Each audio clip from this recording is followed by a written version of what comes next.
significant events and periods of time from his birth to his passing, and the campaign that we're all part of that comes in between the two ends of the spectrum. So, first one we'll discuss tonight. Saptagram Ajagauda Mohan Krishna Vayangra Shritam Nityananda Karab Chataraka Grihe Pudaranakya Prabhu Te Namanam Kita Shuddha Vaishnava Kule Jatam Kale Patane Prataram Prabhupadam Ashrayamahe Se Vimanandadam. Son of Gaur Mohan De of the Saptagram community, patron saint Udaran Datta Patita Pavana, Sri Nityananda's right-hand companion, born in Kale Patane with a pure Vaishnav heritage, fearless at the feet of Krishna, his name, I take refuge in Prabhupada, the protected one, Rataram, savior, to become, whose seva is my Ananda. Srila Prabhupada. Vijay. So, some of the points that I raised, I've substantiated with quotations from different texts and so forth. So maybe we'll refer to those and read from them. But Saptagram Raja. So his birth, Ja, in the Saptagram community. Saptagram community is, of course, famous in Gaudiya Vaishnavism for as the place that outside of Navadvip. It's situated about 70 kilometers south, would be southwest, I guess, of Navadvip, and about the same distance, a little shorter from there to Kolkata. And at the time of Gaur Nityananda, the Saraswati River flowed there, along with a branch of the Ganga and a branch of the Jamuna. So this is called Triveni, then, the confluence of three rivers, three of the most sacred rivers, or the most sacred rivers of Bharat. And as such, it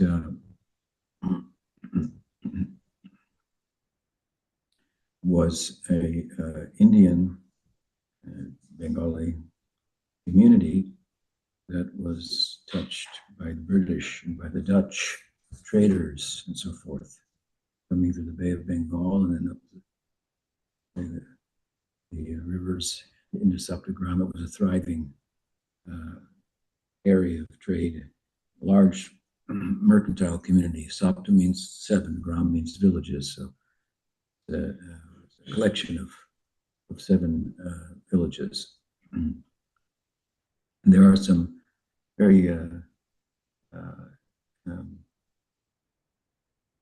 exciting to me accounts of British and Dutch and other traders during the 16th, 17th century. Chaitanya Mahaprabhu's campaign, Nityananda Prabhu's campaign, largely in the first and second quarters of the 16th century. And so these sailors, whatnot, traders, they came there, and they've written accounts of singing and dancing with procession, Murtis, statues, through the streets, and every home, an image, and singing and dancing, also a very religious and festive environment. And so it was very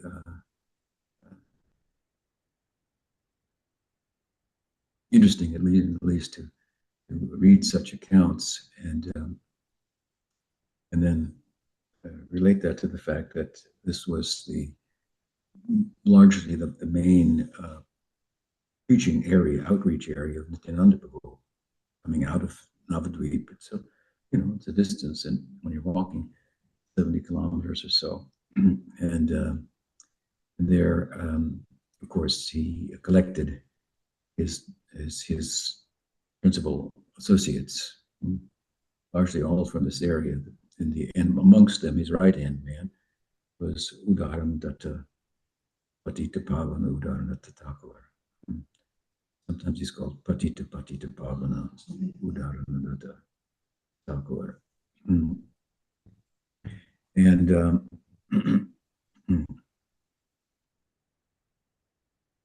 and Prabhupada was he's born in this community, of course, many years later, right? Some 400 or so years later.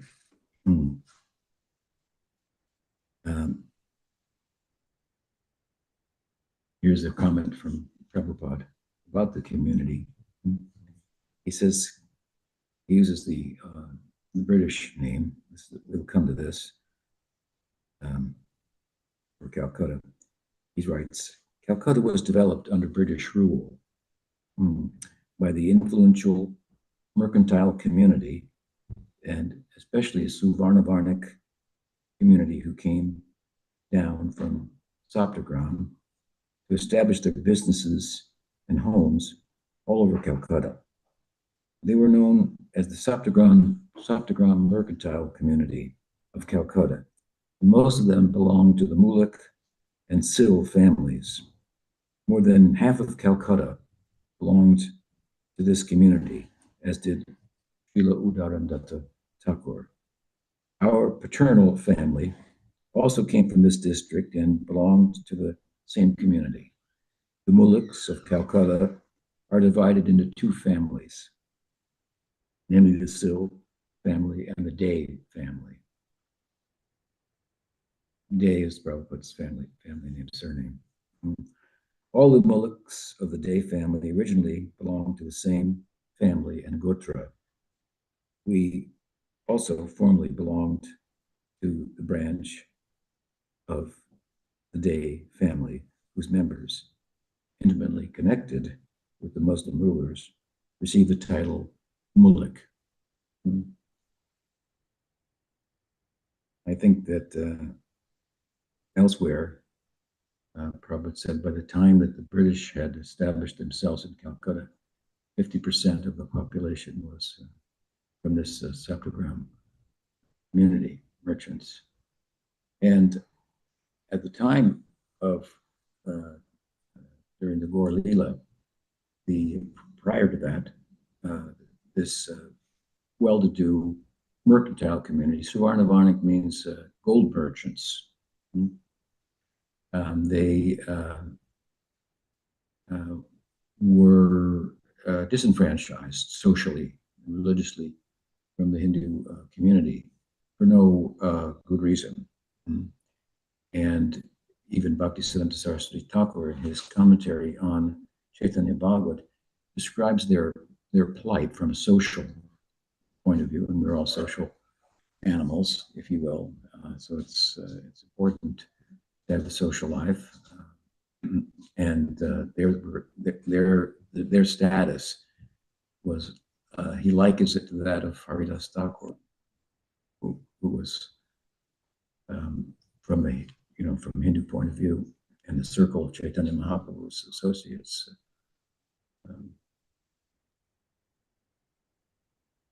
Considered an outcast. So just to emphasize the point, they were in sad shape from a social and socio-religious point of view. And Nityananda Prabhu came and delivered them. And they were nominally Vaishnavas, in name they were Vaishnavas. But he turned them into actual feeling and knowing and realizing, practicing Vaishnavas, and replaced, he gave them one ritual, being disenfranchised from the whole Varnashram establishment and community. And what are your, it's full of rituals and rites. How do you have babies? How do you get married? What is the name giving ceremony? How do you um, put people to rest with the funeral rites and so forth? It was all built into the system. They were disenfranchised from the system. So you can imagine those. How do they do anything? Well, he uh, replaced, if you will, all the rites and rituals with one, which was then such in its breadth that no one was excluded from it, man, woman, child. There's a famous, I don't know if I've cited him here, author of recent times, Bengali. You may have cited him somewhere. But he described Nityananda Prabhu as the first Democrat. So very liberal minded, if you will. Prabhupada very much considered himself a liberal, and we'll come to that's in another verse coming. He brought this out very, it came out very nicely, I should say. But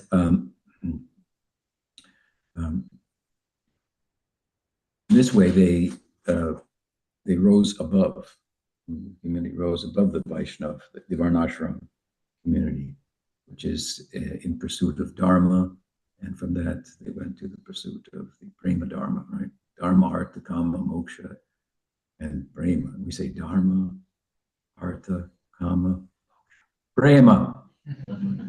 Prema Pumartha, Panchama Purushartha, fifth goal of life, right? It's broadly broadcast everywhere. It's for everyone and anyone, right? Hare Krishna, Krishna Krishna, Hare Hare, Hare Ram, Ram. All the names in the vocative case.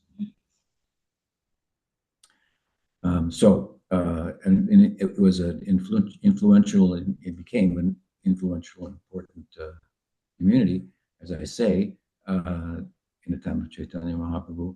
And Nityananda Prabhu found all of his associates, the principal one of whom was, as I mentioned here, Udarandata Thakur, Udarandata. And I believe Prabhupada mentioned him here in the section I just read from. He was the patron saint then, as the verse tells us, of Prabhupada's family, Udarandata. He was very magnanimous in the general sense. That is to say that he catered to what we might refer to as the shadow of compassion in the context of doing real, deep welfare work. Deep welfare work, deep compassion, and the full face of that means to understand the plight of the jiva in this world. I've often said that it's not that there are problems in the world, it's that the world is the problem. Of course, it's in our mind. That's where it is. But to solve that problem comprehensively, to cater to this is real compassion. Pujapad Sri Dharmaraj said, what should I do?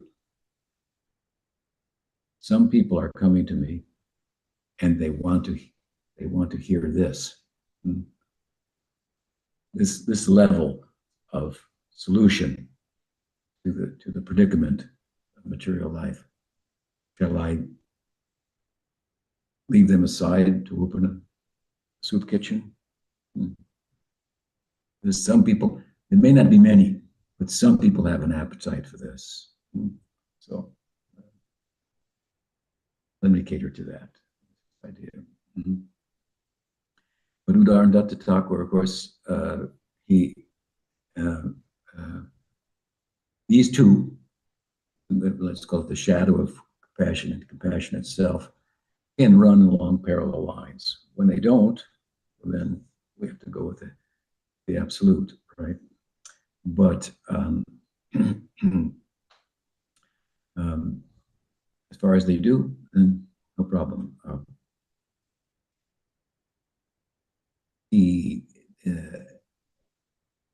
mentioned earlier that at the time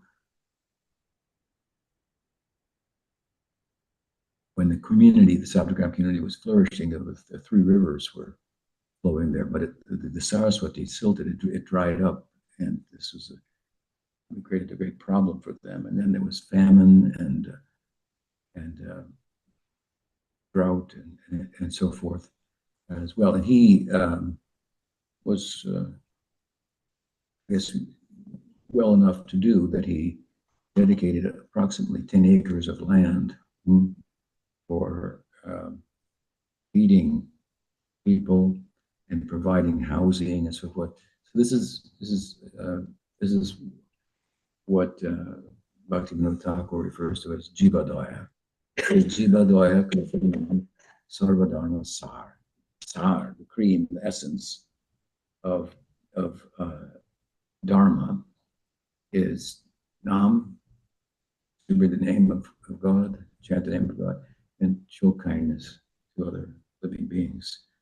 So his Patita Pavana, the deliverer of the fallen and so forth, he had a real liberal food stamp heart, right?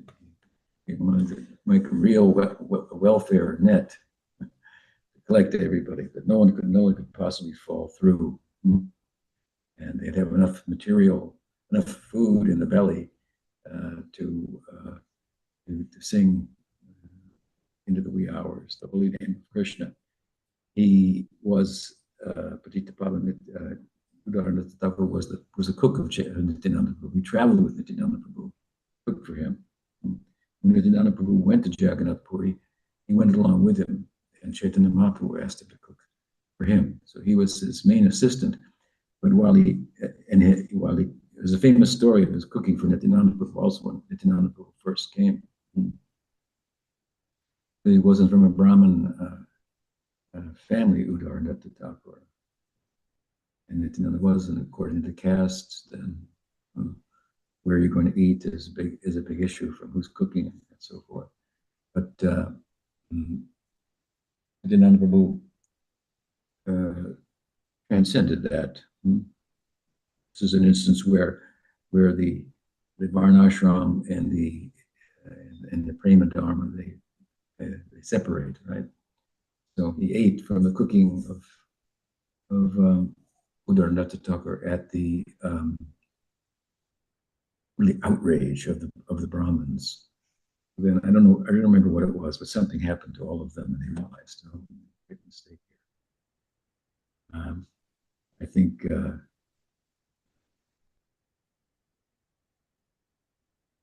the famous tree, I think I didn't put out a seed. What is it? Took a spoon.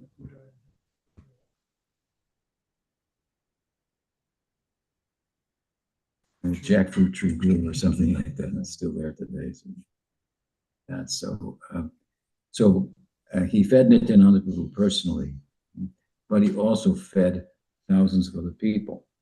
His idea being that Nityananda Prabhu is the Lord himself, and the fire of digestion in everyone's stomach is a manifestation of him also.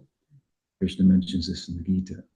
I believe in the 10th chapter, he says, I'm the fire of digestion. So he could feed everyone, and as a form of archan, archan seva, serving the deity, right? Prabhupada, again, as he says, we read, he comes from this community, and he very much had this spirit also. No one should go hungry. He told his household or disciples that at home, after you cook, you should go outside and call out, is anyone hungry? So I can't really do that here, but probably might get arrested. But this is the spirit, and see anyone in the community no one would go hungry. This is the business of the grihastas, to feed everyone, right? And he was very big on that himself. I mean, his Mayapur festival that he began for the commemoration of Chaitanya Mahaprabhu's birth annually was combined with a huge outreach and feeding of Mahaprasadam to thousands and thousands of Bengalis. And Prabhupada had his Australian disciples bringing ghee. Each one came with a gallon of ghee, Australian ghee. I don't know, it was special or something like that, I guess, in those days. Each one came, hundreds of them came for the festival, all bringing a gallon. And everything was cooked in ghee, very opulent for all the peasants and people in general. And of course, all of the devotees. Chaturvidha Sri Bhagavat Prasad. This is a real guru. Sanjila Daya, showing kindness to others, and no one should go hungry. Is the idea, right? So Patit Pavan Nityanand, Udananda Thakur, very much personified this, and he, as I say, he's special for his. What we said here, I think he's well, he's special for his outreach, kindness to the common people, for his depth of spiritual practice, and for his inner identity also, as one of the Dwadasa Gopals, Subhahu Gopa, Priyanarma Sakha in Krishna Lila. And after he was uncovered, then one after another, all of these associates assembled. And this was the initial wave of the Gaudiya Vaishnava preaching and outreach. Huge wave of Sakyaras, which we see surfacing again 500 years later in the form of Prabhupada from Saptagram community, patron saint being Udarandatta Thakur. Annually, Prabhupada's family would go to Udarandatta Thakur village centered around him and pay homage there. And I wrote something about it. Let's see. I think I've cited it here.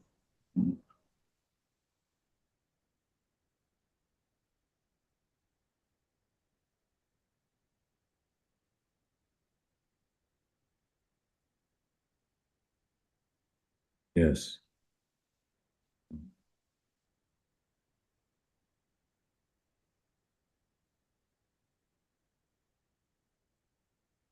Prabhupada writes,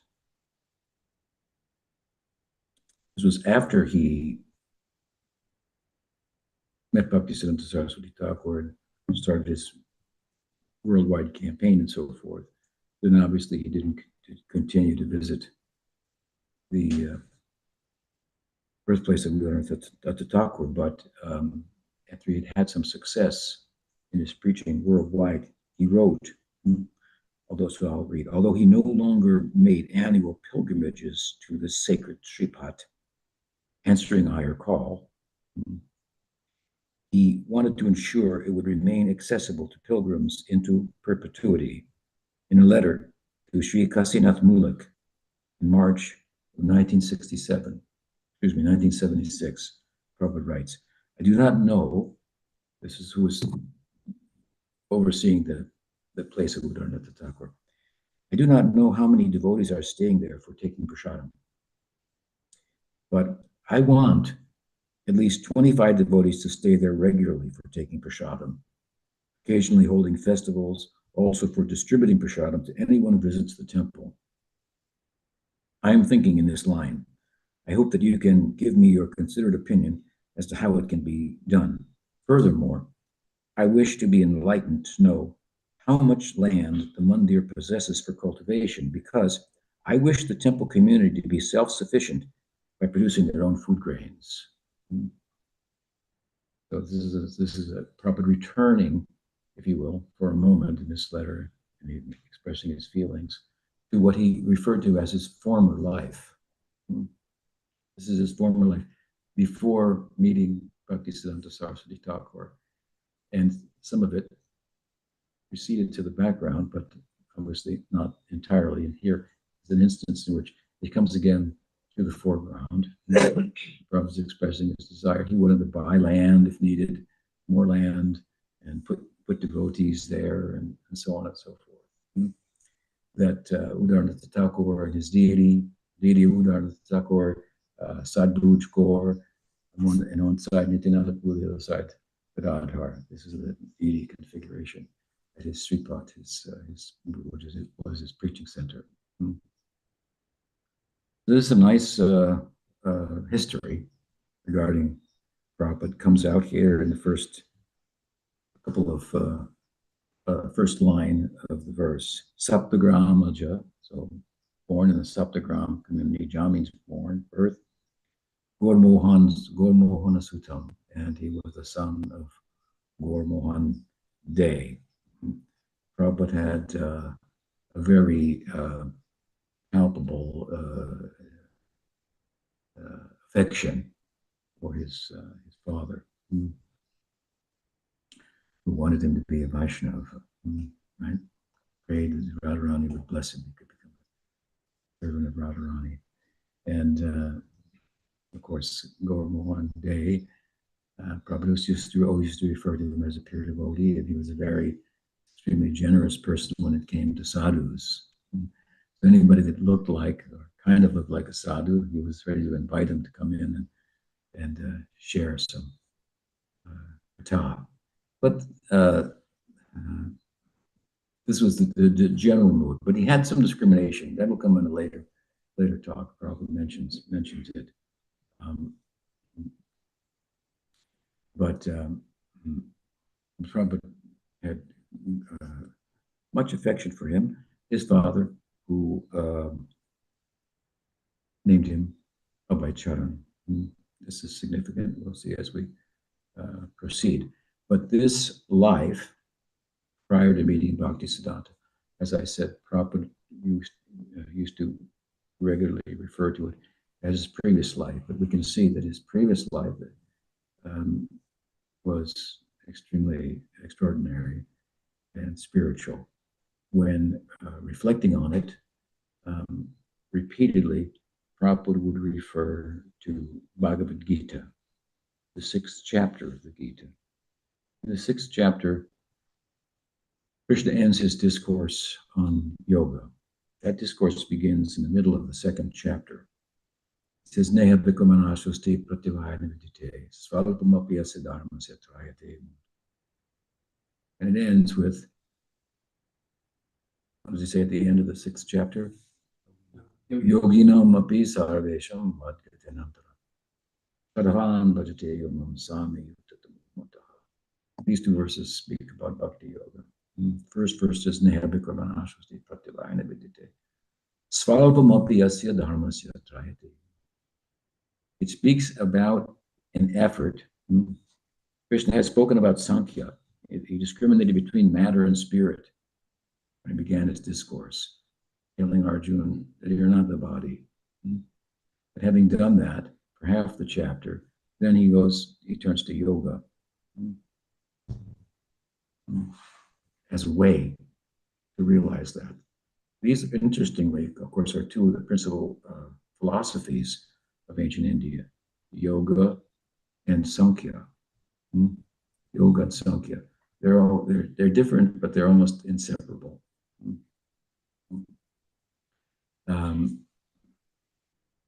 Yoga, of course, the Patanjali's Yoga Sutra, he was a disciple of Vyasa also.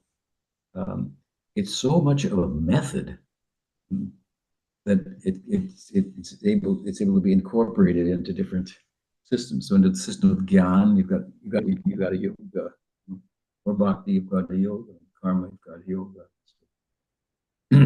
So anyway, Krishna begins to speak about yoga, and he speaks about different kinds of yoga, but he begins with and he ends with bhakti. How does he begin with bhakti? Because he says, I'm going to teach you now how to realize what I'm talking about. What is the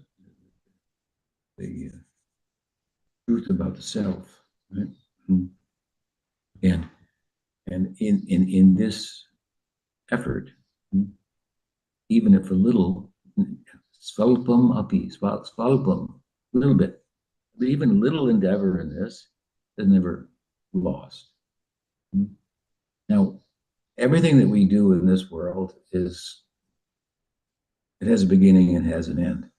He's talking about something, therefore, if it's never lost, that which is begun, it never ends, then it must not be of this world. That is the difference, the key difference between Karma Yoga, Jnana Yoga, Astanga Yoga, governed by Sattva Guna. Bhakti Yoga is governed by the Nirguna. Nirguna. That means it's not of this world. It reaches out to this world and is very generous, and it reaches very high, the post-liberated activity, beyond the stillness, if you will, movement, the dancing, the spiritual sky. So this way, you can understand. He begins his discourse about bhakti, and he ends saying, Yoginam apis. So, of all types of yoga, faith in me, devotion to me, that is. And then the theology of the Gita begins in the next 6 chapters, 7 through 12. As he's now said, bhakti yoga is important. This is the best, and after all, what could be a more comprehensive means of yoking, and union than love? You cannot. There's no answer there. Yeah. Okay. Right. Yeah. That's why even Tibetan Buddhism is probably the most popular, right? Because it talks about compassion. Is the highest form of love in this book, right? So,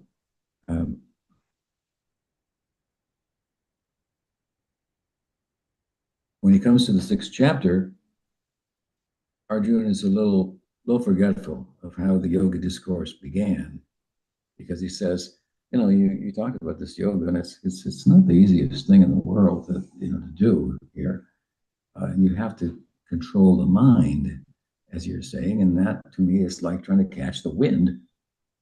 How do you do that? And Krishna says, yeah, it's not easy. He doesn't disagree with him, but he says that but it's possible by practice and detachment. It's possible. It can be done. But then Arjuna says, but if I'm not successful, I'm leaving one path here, the social religious path, do's and don'ts, how to be a good religious person in the world, and not to incur sin, bad karma, and so forth. And if I unplug from that, and I'm not successful in this, then what's my position? I'll be like a cloud, that riven cloud, dissipates. And Krishna very affectionately says, no, tata, dear one, don't think like that. This verse, what is the Sanskrit? Ujjhapachita Maharsh like to translate it as, sincerity is invincible. Well, that's the first verse from the beginning of the Yoga Discourse. This is in the 6th chapter. Anyway, sincerity is invincible. And this is all that's required in bhakti. To give your heart entirely. That's all. That's the problem. We've sold it in so many places. It's been purchased. We've been compromised, disconnected from all others, and give it entirely to the holy name. It's not difficult, simple. So Krishna tells Arjuna, think like that. There is no. I've already said it, chapters back here, that in this, even a little endeavor in this is never lost. We're in a different realm here. So whatever you put into this, that is your eternal benefit. You're accumulating a bank account there. Will never diminish. Then he tells Arjuna, and these are the verses that Prabhupada would quote, 41 to 42 of the 6th chapter, just coming to the end of the chapter there. And he says that you want to talk about varnashram and a social religious life. Um, it's said that if for 100 lifetimes you perfectly execute the varnashram, the fruit will be taking birth as a Brahma.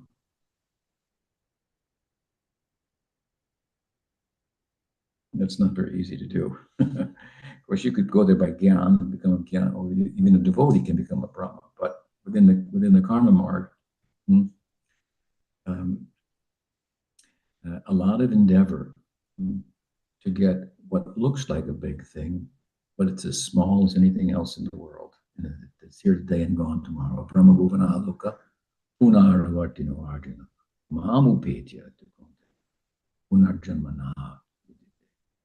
Even if you go to Brahma's planet, he said, it's all temporary. But my place is different. Punarjanmana. You will not again Punarjanma birth, not. No, that is the difference. So, because the nature of the place, the means to go there must be of the same nature. Must be nirguna, right? So he tells Arjuna, let me make it clear to you. I told you even a little endeavor in this was not lost. It's lost on you. You didn't remember what I said. Now you're worried. You might not be successful. If you do this unsuccessfully, you can become a Brahman. You can go to heaven. You can go to the heavenly planets. What you have to do within the varnashram system to get a birth in the celestial realm, that is considerable. But if you do this imperfectly, you'll get that. And there's a benefit to that also. You might think, oh, but I'll be there for a long, long time. And then you have to come down again. That's true. You'll be there for a long, long time. But you will come down when Krishna comes and perform his Leela. There are two types of sadhakas that join Krishna in his Prakat Leela. Those on earth who've reached a certain level of development, they'll take birth in the Prakat Leela. Thrup Siddhi, this is called. And those in heaven who have gone ahead by imperfect practice, they will come down and participate in the Prakat Leela and attain perfection. So that is how valuable is a little effort. Don't be discouraged in this path. Don't take it easy, but you don't. That's not the path. The path is to be sincere, right? To apply oneself. And of course, then Krishna says, and then those who are almost perfect, not quite, they'll take birth in the family of transcendentalists and immediately pick up where they left off. And so the Prabhupada would quote these verses. I think I've cited him here. See if we can locate it in the commentary. When speaking about his life prior to taking birth in the Vaishnava family associated with Sakyaras lineage of Udaranatha Thakur. Now we're going back another life, right? He called his previous life taking birth in the Saptagram community, son of Gaur Mohan Dey, the patron saint Udaranatha Thakur, and so on and so forth. But now when he spoke of his life prior to that, he says, when speaking about his life prior to taking birth in a Vaishnava family, his previous life, the Vaishnava family, this is all very auspicious, right?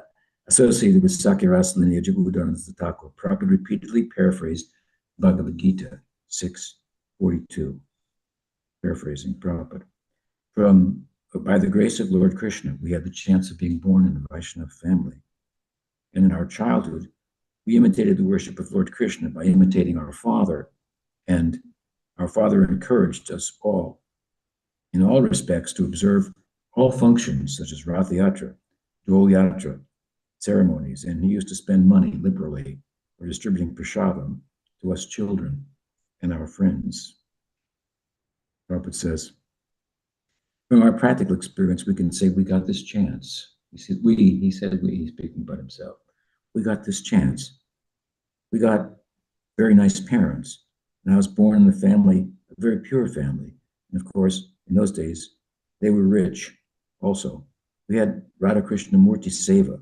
So from childhood, I was taught, not taught, I asked my father, give me this Radha Krishnamurti. I shall worship. And father encouraged me. I was performing Rath Yatra Festival. My father encouraged. This means I got this chance again. And Prabhupada speaks of his previous life as a Vaishnava and then life before that, which resulted, in his estimation, in the auspicious birth in a Vaishnava, in a family of transcendentalists, right? Of course, many of my godbrothers, they will like to say, well, Prabhupada is a Nitya Siddha. But I don't object to that thinking. Even if Prabhupada is depicting himself, and honestly, as a sadhana siddha, whose practice was not perfect, there, but was fervent enough for long that he took birth in a Vaishnava family and picked up where he left off from the very childhood. He said, give me those Radha Krishna deities. I will take care of them. You know the story I tell about Prabhupada. He once called me to his room out of the blue, if you will. And he said, when I was a boy, and I wanted to perform Rath Yatra. I wanted to go get a train ticket to go to Jagannath Puri. This is my dream, my aspiration. Imagine, as a child, this is your aspiration. This is what you're longing for, that I go to Rath Yatra. Celebrate that. And so my father bought me a little like play Rath cart. Rath means like a chariot, right? And he said, and I kept it by my bed. And I would reach out at night when I woke up to touch it, make sure it was still there. He was dreaming about it. And he said, then I performed Rath Yatra with my friends in the community. And the local villagers and family friends would all come, he said, and his eyes became very large and said, and they thought it was play, but it was real. And now I am doing that all over the world. Right? So he had so it's possible that, as I said, I don't object. He depicted himself as a sadhana siddha, and he also told us clearly, siddha means siddha. It doesn't mean how you've attained it. If you've always been siddha, if you became it, siddha by kripa, by mercy, by grace, by practice. Siddha means siddha. But as I say, some like to think of Prabhupada as a siddha. And even a sadhana siddha in Gaur Lila, it's not that Rupa Goswami thought, I'm a Nitya Siddha. He thought of himself as a sadhana siddha. Sanatana Goswami, Jiva Goswami, Raghunath Das Goswami. They thought of themselves as sadhana siddhas, and they wrote songs and prayers along those lines, right? Because this is Lila itself. When such persons come, they are siddhas playing the role of sadhakas, whom we can learn from, right? Look at the story of Narada. Confusing in one sense. Narada is in the third chapter of the first scandal of Bhagavatam. He's listed amongst the avatars. Another place he's saying, I was a Gandharva, and the Sankirtan party came into Gandharva Loka. Gandharvas are very expert musicians, very sophisticated classical musicians. And here come clank, clank, clank. Sankirtan. And he thought, what kind of music is this? And because of my offense to the Sankirtan, I took birth in a family in which I did not know who my father was. Light way of saying it. And but in that birth, then during the rainy season, Bhakti Vedantas, as Prabhupada refers to them, took shelter in the house. My mother provided a place for them during the 4 months of the rainy season. And so they would perform kirtan and teach the Bhagavad. And I learned from them. And Nara tells a story. And then they left. And when they left, my mother died. She was bitten by a snake. And all of their teachings just became so clear to me at that point. And so for the funeral, I just burned the house down, walked off into the forest. This is Nara telling a story. Right? So how's he an avatar? And he's telling the story. So we have an example, right? Great souls setting examples as sadhakas in a lila in which the siddha's role is to be a sadhaka. Navadvip, the Dham, is often referred to as sadhaka, sadhana siddha bhumi. Bhumi means land, the land where siddhas are playing as sadhakas, and they're playing the role, absorbed in the role completely. So they don't know that they're siddhas. So they say the things about themselves which are just amplifications of what we would call good qualities, almost. If we could only be as bad as they thought themselves to be. If we could only be as bad as Rupert Sanatan were, we would be doing good. As you progress, of course, then you will think like this. So they are some you'll find something lacking, missing, because you're coming close to the infinite and you're feeling what it means to be finite. So this way of understanding these prayers, of course, there's another lesson from this as well to be taken. It's a little off topic, but worth mentioning for a moment. Is that Nard remembers previous lives. Gopakumar remembered his previous lives. It means that knowledge was not something that only registered in the antakarana, but it is a knowledge of the Atma itself. You see, the Atma knows itself. It knows I exist. But it also has knowledge. This is a little complicated, but knowledge is the connection between an object that which reveals an object to a knowing agent. So the Atma has the capacity, it's conscious, so it's a conscious agent, entity. It's like a lamp. It's luminous. So it's not inert itself. It's conscious. It's luminous. There's nothing needed to light it up. I am. I exist. This is called Swarup Gyan.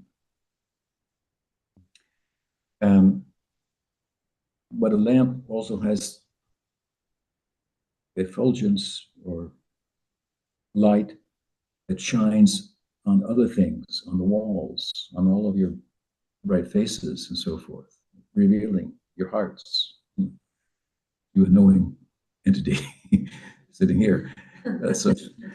So this is another feature of the soul. It has an attribute of knowledge, content. This means this is a relational quality. In Mayavad, in Advaitavad, the self is just I am.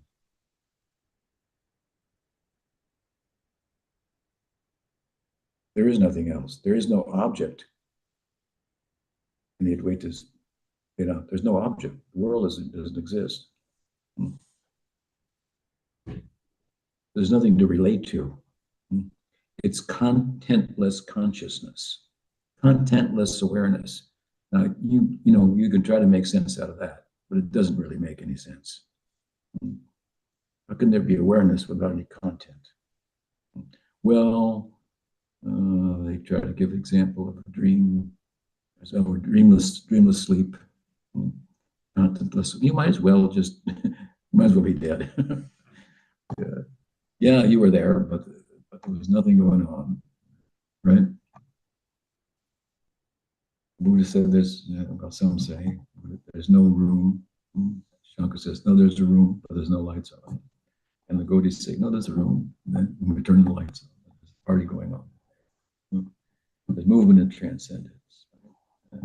There's a relational qualities that the jiva has. You say the jiva is like Brahman. That's true, because it has Swarupa Gyan. That's only talking partially about the self. It also has a relational quality. It's a devotee. It's a servant of Vishnu, right? Knowing that, this knowledge is not something that's just in your head, part of the Atma itself. What am I talking about this for? Because that's why Narad could remember his previous lives. That's why Gopakumar, who related his lives to Janasharma in Brihad Bhagavatamrita, how could he relate his previous life? He went to Goloka. He came here. If the knowledge was only, see, this is Mayavad, this is what they teach. The knowledge that you get is only a function of the Yantakaran, the subtle body. Because their idea is if knowledge were inherent content of knowledge, were inherent in the self would be subject to transformation. And it's clearly said that the self is not subject to transformation. Material things are subject to transformation. Birth, growth, maturation, giving off of byproducts, dwindling, dying.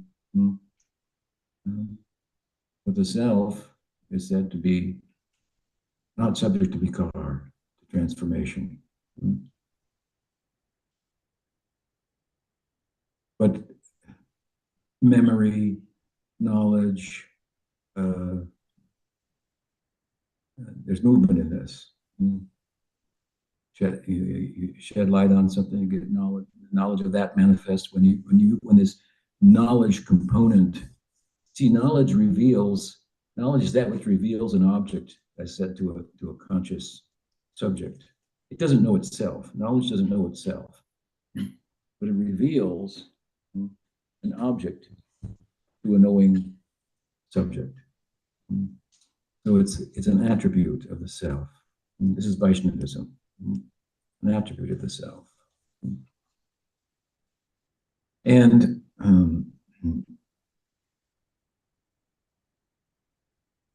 Advaitavad is concerned, well, if we say that, then the self undergoes transformation. The scriptures say that it doesn't. You see, in Sayuja Mukti, or in the Advaita's Vedanta perspective, liberation, there's no knowing. I mean, there's nothing to know. There's no object to know. You understand? It's only contentless consciousness. They say that Brahman is bliss, but not that Brahman tastes bliss. What does it mean to be bliss? What does it mean to be knowledge? These are very abstract ideas that are very problematic, actually, philosophically speaking. And when our philosophy is derived from sacred texts and so the Vaishnavas, they look at the transformations, if you will, the revealing of an object, and you see the knowledge of the Atma, it expands under the influence of bhakti, and it contracts, right, under the influence of the Maya Shakti. This expansion and contraction could be looked at as a transformation of the Atma, which is not subject to vikar, to transformation. But the Vaishnavas, they reply, of course, this transformation is not a transformation. This is like if I'm sitting here and I get up and I walk, and then I go and I lay down. This is not a transformation of myself. You understand? I have not changed.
the quality, a synonym for devotee is satam, truthful.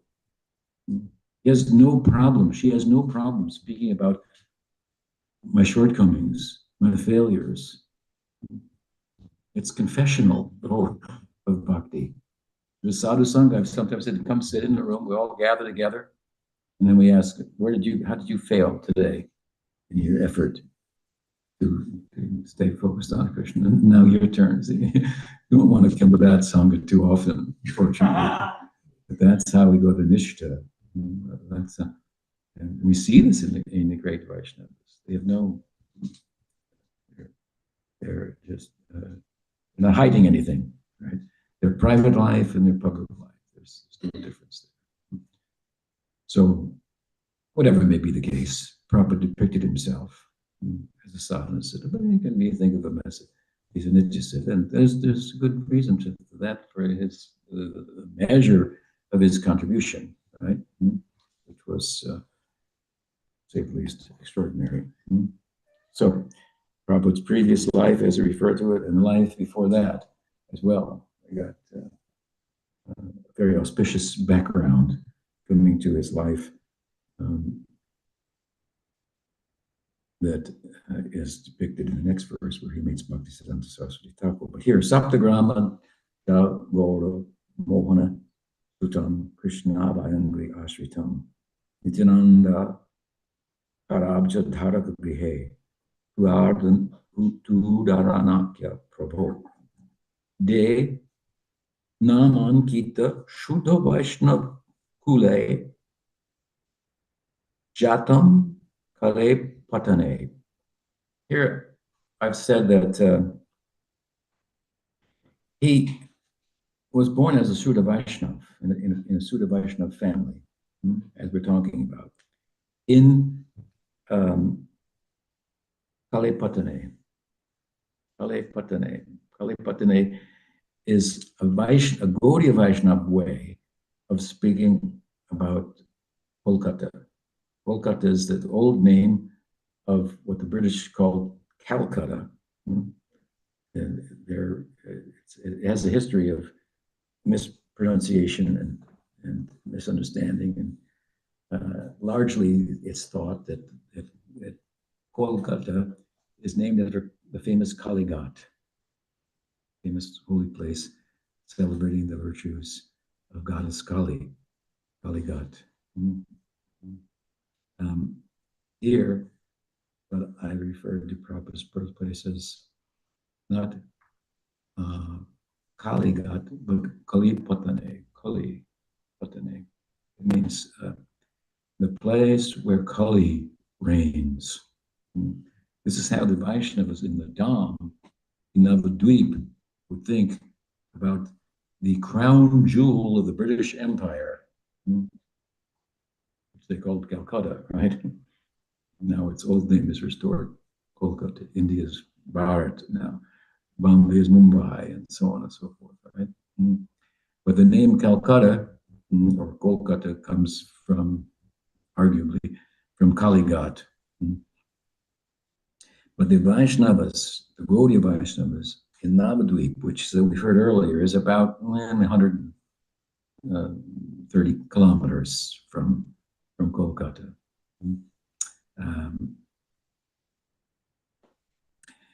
They looked at the crown jewel of the British Empire as the kingdom of not goddess Kali, but Kali. Kali means Kali Yuga.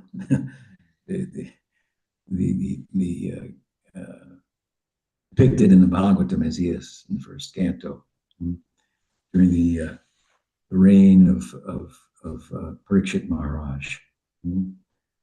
Kali makes his appearance there, and of course, to his credit, he's dressed like a king, but he's not. But he's kind of like our president, something like that. He's dressed like, he's got the role. He's called the president, but my God, what his character is not presidential, right? Of course, this is a big thing for Vaishnavas, that they should lead by example. So there's the stories about Yudhisthira Maharaj. His character is always emphasized, or the character of Parikshit Maharaj. In this section of the Bhagavatam, Parikshit Maharaj has become the emperor of Bharat, and he's going throughout his kingdom, seeing to piety is preserved, and so on and so forth. And he runs into a cow or a bull, right, standing on one leg somehow. It's metaphor, standing on one leg, and that's obviously wobbling. And there that bull is being beaten by a man dressed like a president, but he's not a president. Dressed like a king, but he's not a king. But to Kali's credit, he became a Sharanagata. He surrendered to the king. So the king had to, he said, what can I do? I am what I am. This is what I am. This is what I do. This is me. So I surrender to you, but you got to give me some place. Okay, so then he came. You can have the place where there's prostitution. You're going to have the place where there's a hoarding of gold. You can have the place where there's intoxication, gambling, and where there's no kindness to others, animal slaughter, and so forth. Right? These are these regulative principles of Prabhupada that he used to refer to them come from. Right? No meat eating, intoxication, gambling, and so forth. Right? So the Vaishnavas in the Dham see the contrast in their worldview. They were not taken in by modernity as it came to the subcontinent and it formed its capital in Kolkata, the crown jewel of the British Empire, all the trade that went on there, and so on and so forth. They call it, this is the kingdom of Kali. We don't go there. Kali Patane. Now, how can such a great Vaishnava, whose previous life was such that he was born in such an extraordinary family, with the patron saint of Udarnata Thakur, his father a pure Vaishnava and mother as well, and so forth, who then, as we'll hear in the next verse, met the great Bhaktisiddhanta Saraswati Thakur. How could he be born in the kingdom of Kali? That sounds like an inauspicious birth.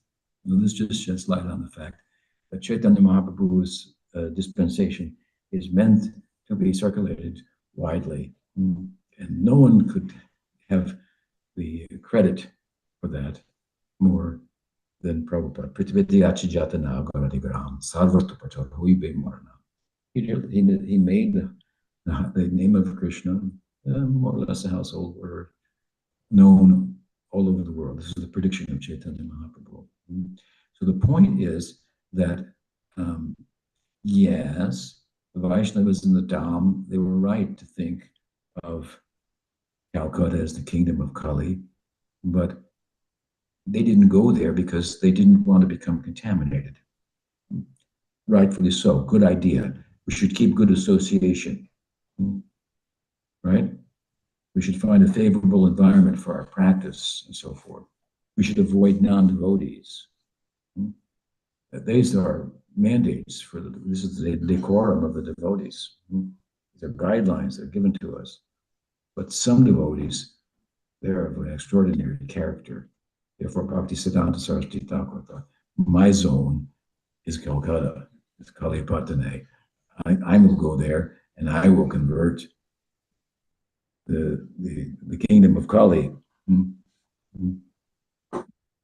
These are extraordinary and empowered sensibilities, and not just a sentiment, but was able to do that.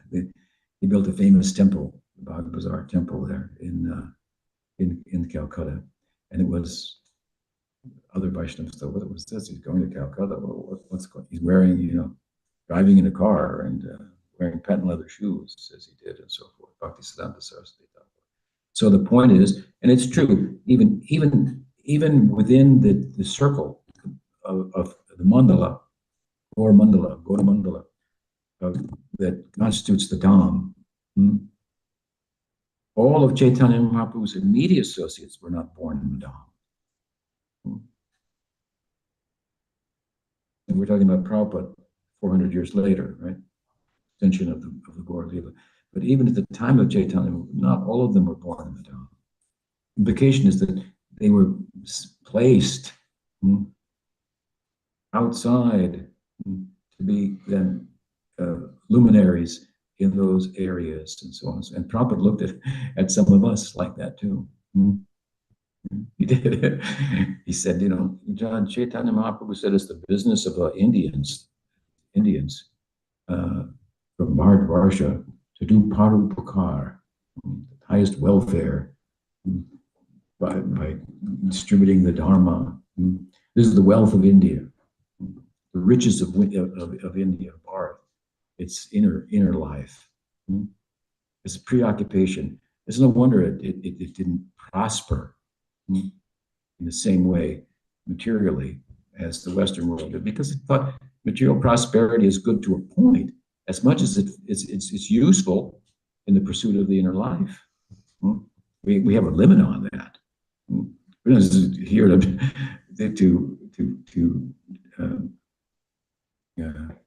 for material progress, which is kind of an oxymoron. It's here today, it's gone tomorrow. So to a point, yes, but unfortunately in the Western world, this was also thought, but then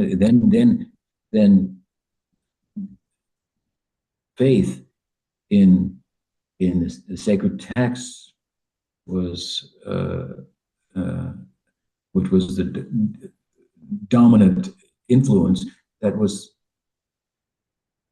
and thought about the significance of the text, which we would call theology, was unhinged. Thinking was unhinged from the scripture. That's what's called philosophy. Instead of theology, instead of reasoning about what Revelation says, reasoning just unto itself, that could get you killed for sure. You can ask some of those French philosophers and others. Kind of insanity, right? Or you argue that you don't even exist. That's not just some of the existentialists. You know better, maybe some, but even today they're arguing there is no self. Who says? Who's arguing that? So it's you want to debate. You want to have a debate whether let's say whether there's God or not.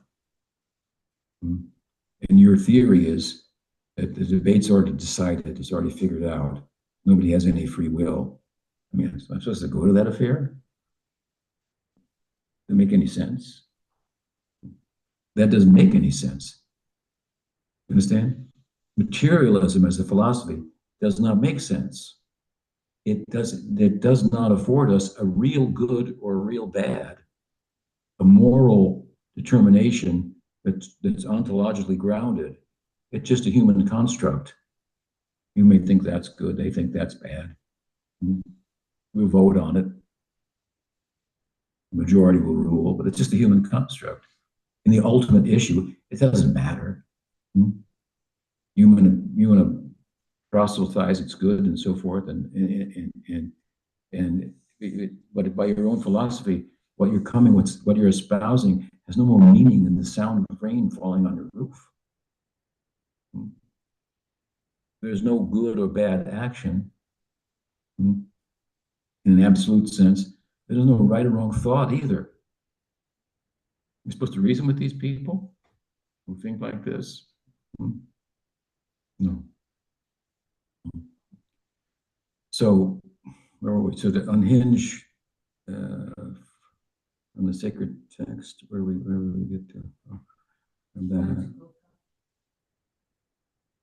yeah, anyway, so like Siddhanta made a big campaign, powerful. We went to Kali's place, and devotees, as I'm saying, they were, even Chaitanya Mahaprabhu's times, placed here and there to be luminaries throughout the world, and to fulfill, ultimately, in the initial stage, this prophecy of Chaitanya Mahaprabhu. Prabhupada was so instrumental in doing. So, Kalipatane, That's another name for Calcutta. Kali's kingdom. Mhm. Um, and a name. Mhm. What's in a name? So here the text says what? Krishna Bhayangri, Krishna Bhayangashritam. Right? So he was named Abhaycharan, Abhaycharan. And this is a big topic. And we'll see more as we go forward in the second, third, and fourth verse, the significance of Prabhupada's name, which just briefly is Abhay means fearless. Abhay Charan. Charan means feet. So fearless at the feet of Krishna. His father named his idea was it's a Vaishnav um, custom, I should say, to name one's child after God. You know that during the Gopastami ceremony, when Krishna became of age, old enough to herd cows, well, there was quite an endeavor he had to go through to get permission from his mother and father ultimately, and so forth. And when Nanda appeared on the scene to weigh in, he came into the community, having come from the milking, and there all Krishna's friends were ready. They already had permission. They were ready to go. Mother was not ready to let him go. Um, she said, well, let the elder brother weigh in. He's the guru. And Balaram said, no, yes, he can go. No problem. How can anybody possibly harm a hair on his head in my presence? I'm 8 days older than him. Just see how the Yasota would foster her Vatsalya Rasa onto him. It's a component of his Sankul Bhav. It's a Sakya Bhav. It's Sakya Bhav, but it's packed together with a little bit of Das, a little bit of Vatsalya. Vatsalya component makes him elder and protector and so forth. So now, so Yashoda, of course, she thought, oh well, the elder brother has said, but what about Nanda himself, the father of the family? He has to weigh in, and then, of course, he appeared on the scene, and everybody's they're breathless. What's he going to say now? So when he came into the assembly, he said, "May Krishna bless you," something like that. And all the boys said, "What a joke! May Krishna bless us." Did you hear that? And Krishna's friends. And then Nanda Maharaj realized, oh, you don't realize the importance of the Vaishnava custom of naming your son after God. Krishna's a name for God. I've named my son after God. Sit down. Let me tell you a story. I can imagine how rapt they were in tension as Nanda Maharaj began to relate the Puranic story of Ajamil, all the cowherd boys. This was a regular affair. Nanda, as I've written in Circle of Friends, there should be a Nanda Purana itself. The virtues of Nanda Maharaj, this wealth of stories from the Puranas that he would share with the boys. He embodied their ideal to be a perfect cowherdman, right? These young boys. So the virtues, that is right, of naming your son after God. So this is a Vaishnava custom. And then you can say, Krishna come, Krishna go, Narayan come here. And in the course of everyday ordinary interaction, at least nama bhas, a shadow of the name, is reverberating throughout the household. Very nice custom, right? In the famous Ajamil story in the sixth canto, the sixth canto begins where the fifth canto ends, and the fifth canto ends in the hellish realms. And Parikshit Maharaj, a compassionate Vaishnava, begins the sixth canto by asking, how can people be saved from this? It would be horrible if they've had to endure such. Of course, it's repercussions. There are repercussions. The principle is for things that we do, there are consequences.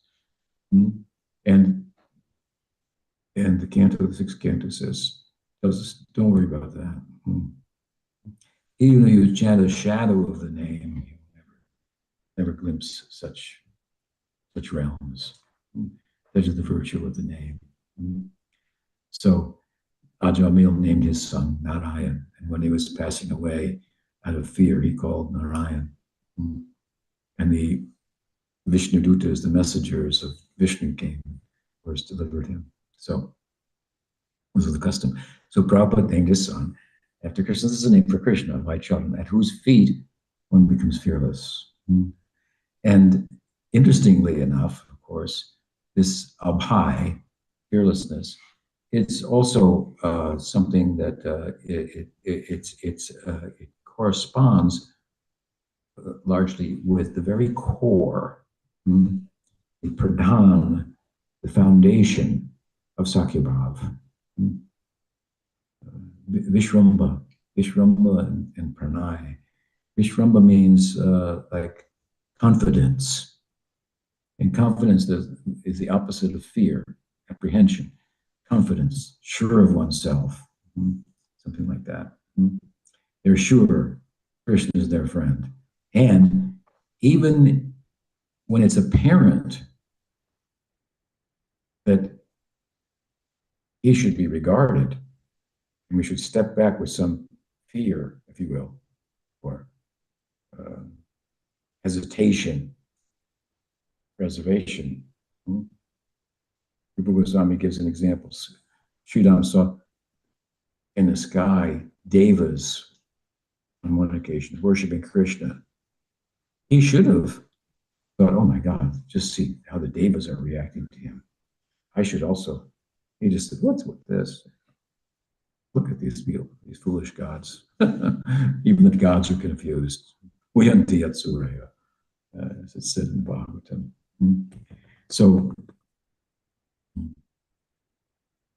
this is Pranay, Vishwamba Pranay, fearlessness. In his name at birth corresponds, as we'll see, with his inner life. Fearless as he was in his outreach, fearless as he is in relation to Krishna and Sakyabhav. Srila Prabhupada. So a little bit about the first verse. Any questions tonight? Yes. Guru Maharaj, at the beginning you mentioned Srila Maharaj saying that he doesn't want to really distribute food for people. He wants to preach about Krishna. And we have devotees like you said, Udaran Datta, Sanatan Goswami, who not only that they're preaching about Krishna, but they also are very affectionate to other people, helping them, even materially. And could you say something more about it? Because it looks, on one hand, it looks very ordinary, almost like a material activity, but because they're saintly, maybe something non-different from preaching or sharing Krishna with others. Well, I already mentioned that it's all a question of one's. It's not what one does, but what one's thinking about when one does it, right? It's all about your state of mind or consciousness. Baba Grahi Janardana. So, famous story of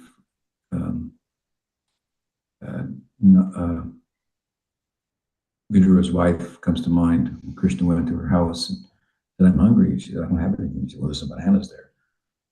She peeled the bananas and gave him the peels and threw away the bananas in her ecstasy. Krishna's in my house. And Krishna was eating the peels, right? So her heart was in the right place. He accepts the feeling. He pronounced the words wrong. Pujapat said, I think Krishna will say, I think you meant this, right? Yeah, okay. All right. Good. And of course, if your heart is in the right place, you want to learn how to do it right also. But even if you do it wrong, if your heart's in the right place, bhakti, then you'll be successful. So in the case of Udarnatha Thakur, yeah, he's opening a soup kitchen, if you will, right? widely feeding people, but he saw every every every hungry belly as the fire of digestion that Krishna says he is. So in that way, he was. There's different ways to look at it, as I say. That's kind of the way you want to look at it. You're asking, how can that be harmonized and so forth? But that's not the whole story. If you have real compassion, then the shadow of compassion will also be there. You've passed through that, but it may not. You know, it's not effective as a comprehensive solution, but that doesn't mean that you cannot participate in it in the course of your pursuit of the absolute if the opportunity presents itself.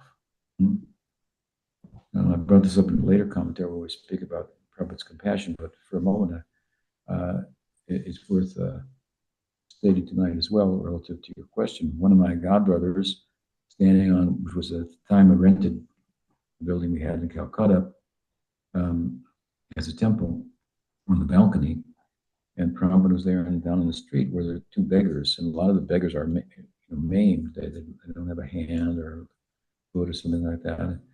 And so this devotee said to Prabhupada, Prabhupada, sometimes I feel sorry for these people, as if to say, I know it's only their karma, and I shouldn't, think like that because it's just their bad karma and they're responsible for it. And the real solution is, is to give people Krishna consciousness, not to feed. And this is how his thinking was. Weird as that might sound, but that's how things can be lost in translation, right? And Prabhupada, well, he gave the translation. He said, "Why only sometimes?" Like, what's wrong with you? You're weird, Why only sometimes? I feel sorry for them too. So they don't feel sorry for them. But I know the mechanics of how it all happened and so forth. But that doesn't take away the empathy, right? I know what it's like to be hungry. So there's a place for that also. Therefore, if a Vaishnav, what can you say? If sometimes we drive in the car with Prabhupada and the beggars would come to the door, Prabhupada would give them some rupees or some prasadam, if he had something like that. So if you get a gift from a Vaishnav, then how is that karma for you? Right? That's what you're asking. So if it's not karma for you, how can it be karma for a Vaishnava who gave it? He hasn't dipped into the world of karma by extending himself in a way that does not compromise the absolute or contradict, get in the way of it. When Sridhar is talking, he's making the other point, only the other side of it. People say, why don't you go feed the poor? But these people are hungry for the meal that I can serve. I know there's only a few of them, but should I leave them to spend my time over here on another level and feed people when these people who want a comprehensive solution are hungry and coming to my doorstep? So he was making the argument for the absolute. Doesn't mean that he wasn't compassionate himself in an ordinary sense as well. And we will go into this because it's a very interesting point that comes up in a couple verses later into the Astakam that we're discussing. What else? Yes. You mentioned that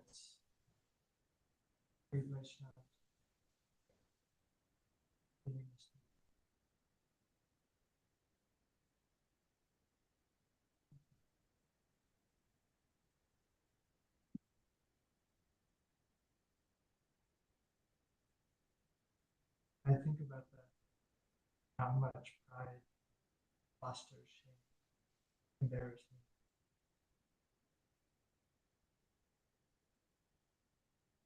Creates a shortcoming, blocking progress.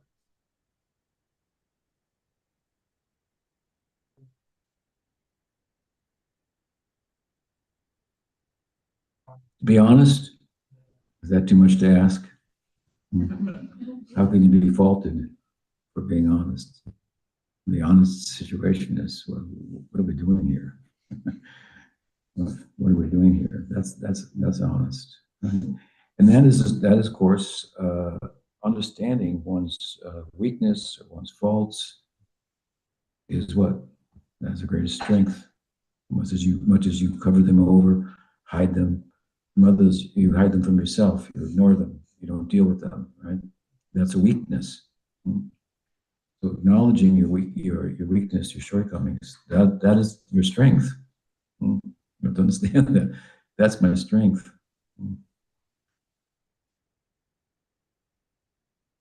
We hide it from others, we hide it from ourselves. What else? Yes. How vital Saptagama community is nowadays?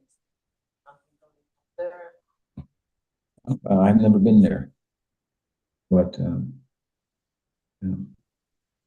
I'm sure there are many Gaudiya Vaishnavas there, and so forth. I mean, it's the whole of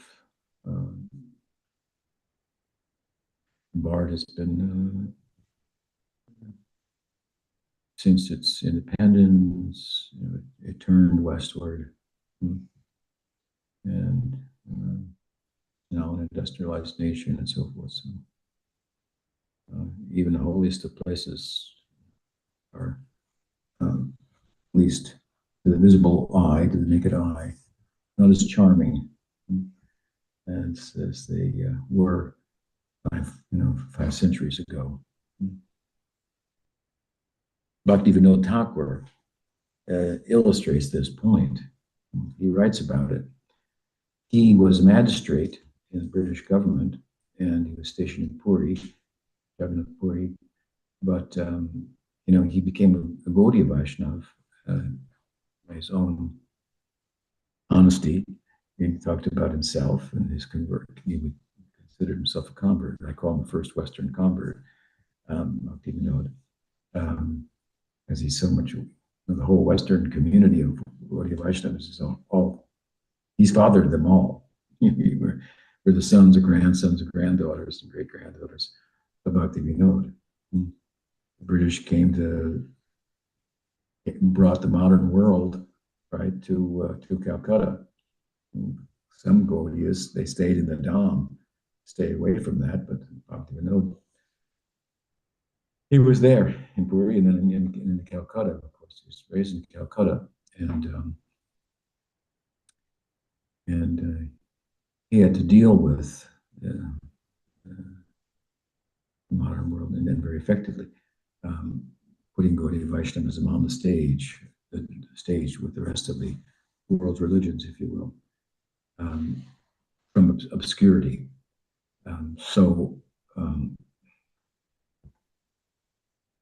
What was your question? How vital?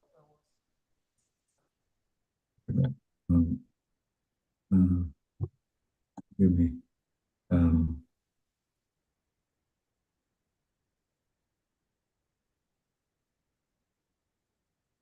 So, what's another thought? Forgive me. But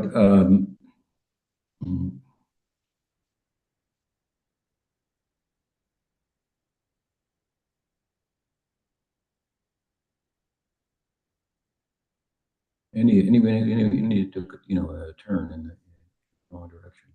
Not even that tried to turn it back around, if you will, and accommodate the Western world to some extent and take advantage of it. And that's the uniqueness of the Gaudiya Paribar, which is distinct from others in ways that represent essential in Vaishnavism, and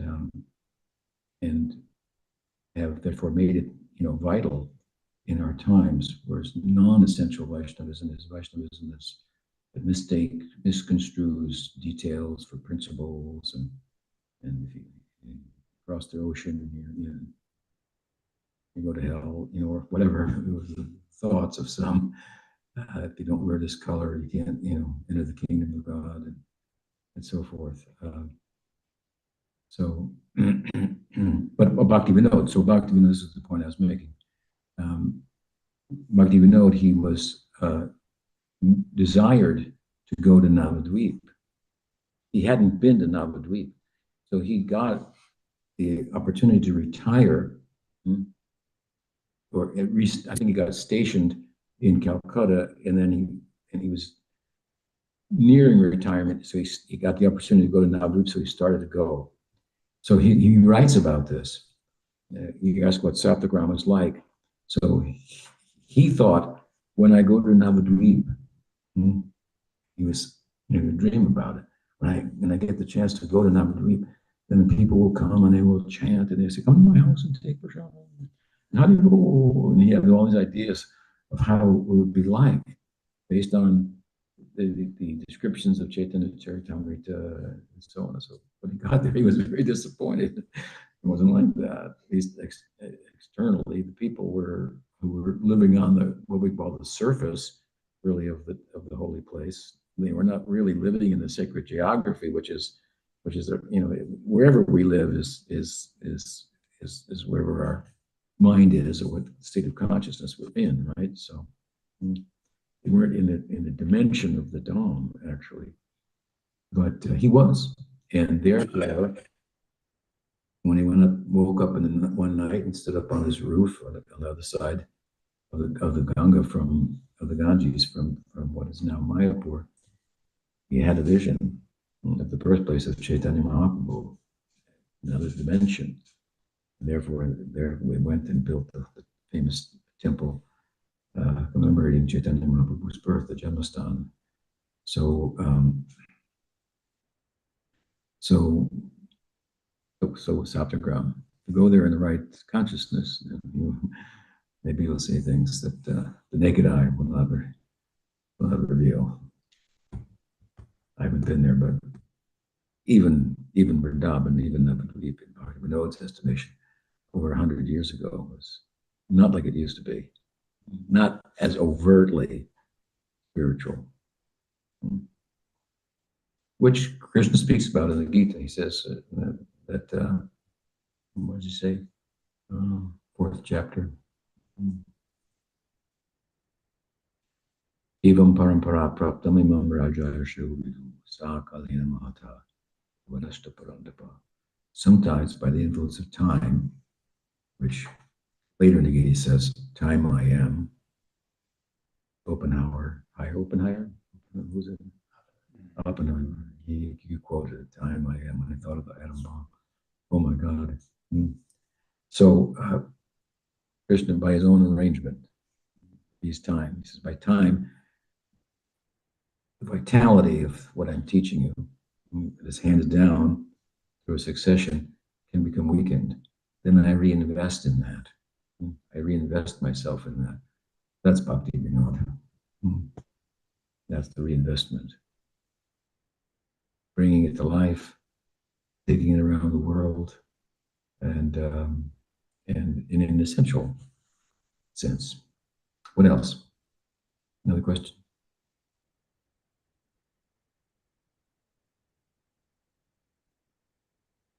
Yes.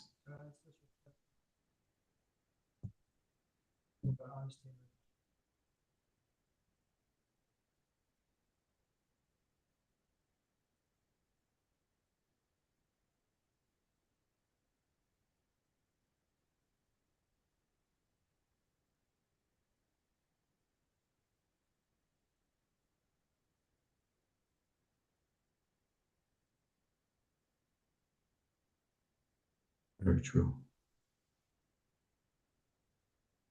Oh, Bhaktivinoda ki jai.